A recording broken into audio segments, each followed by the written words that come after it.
everyone, welcome to or back to my channel.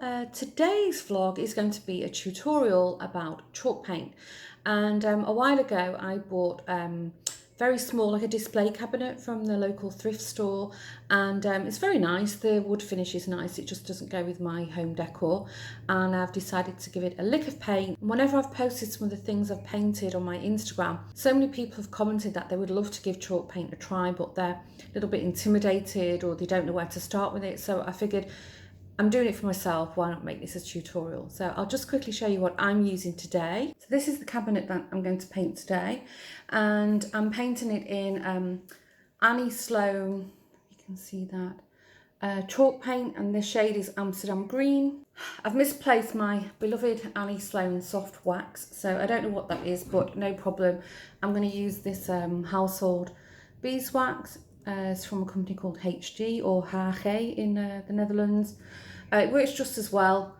I just don't know what I've done with my Annie Sloan wax, which I love. I do have my dark Annie Sloan soft wax, so I'm going to use that as like an accent colour.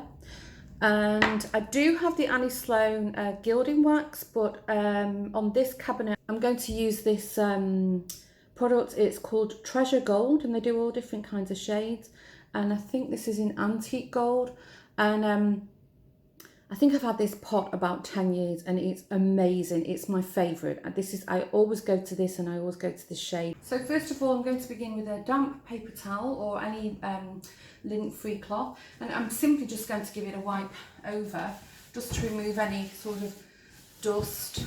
I've actually cleaned this up previously, but it's been sat for a day and it's just a little bit of dust has gathered on it, so that's okay.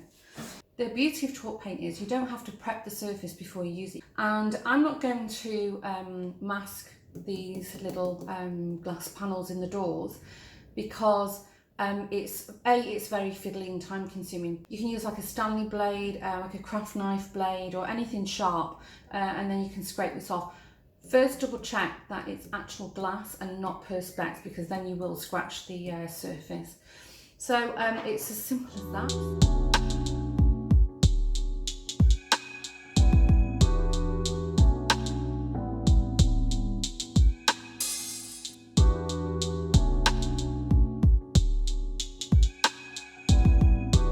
So as you can see, it gives a really thick coverage, and the reason that I tend to go for Annie Sloan is she has a lot of pigmentation in her paints, and more often than not, you only need one coat. So I'm going to see how this goes. You can see here, this is where it's beginning to dry, and then it's got this chalky finish to it. And if you just go a little bit further down, you can see where that's wet. It's just drying off. And it dries super quick, so you haven't got much time to play with it. If you look, that's just one coat. And already there's quite a lot of coverage on that.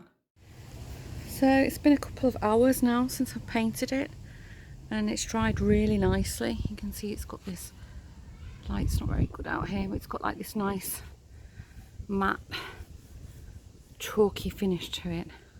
Just need to start sanding back very gently where it would have had sort of natural wear and tear. This is a fine grade sandpaper. You can get finer, I would have preferred it, but I haven't got that in at the moment, so let's do a bit of sanding.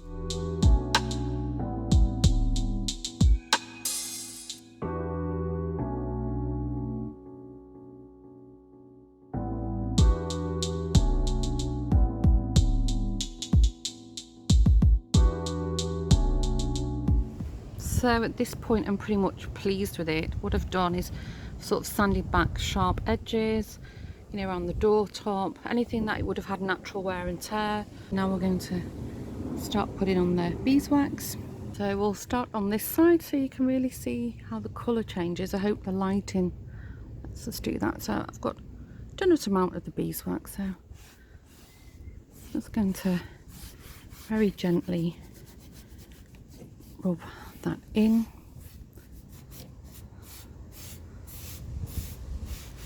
Now you can see it really enhances the finish, the paintwork. So I've done a really generous amount of wax all over it now, and you can see it just gives it a nice sheen.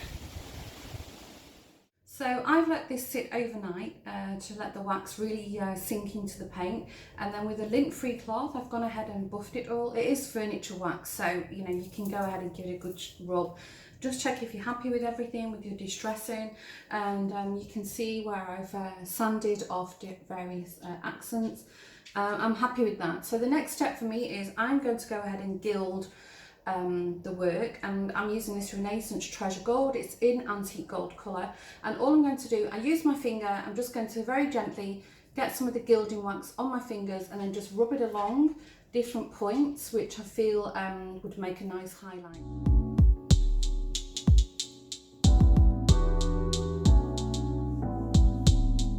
So I've finished with the gilding, and I've buffed everything, and there's a couple of places where I think I've been a little bit heavy-handed, and it's no problem. There's either one of two things you can do. You could go back and sand it and then re-wax it, or in my case I'm going to use this Sloan dark wax. It's very soft, and then I'm going to apply this with a really stiff bristled brush, and then the trick is I just want to, where it's a little bit sort of too brassy, I'm going to apply a little bit of the wax. What I suggest you do is take a paper towel and just knock some of that wax off if you feel you've got a bit too much on the brush. So let's go ahead.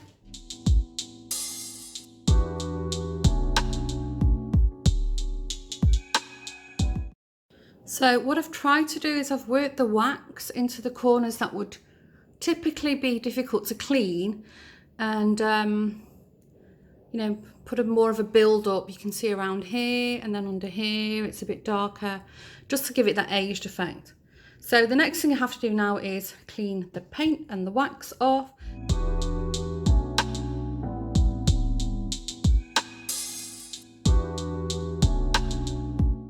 And there we have the end product.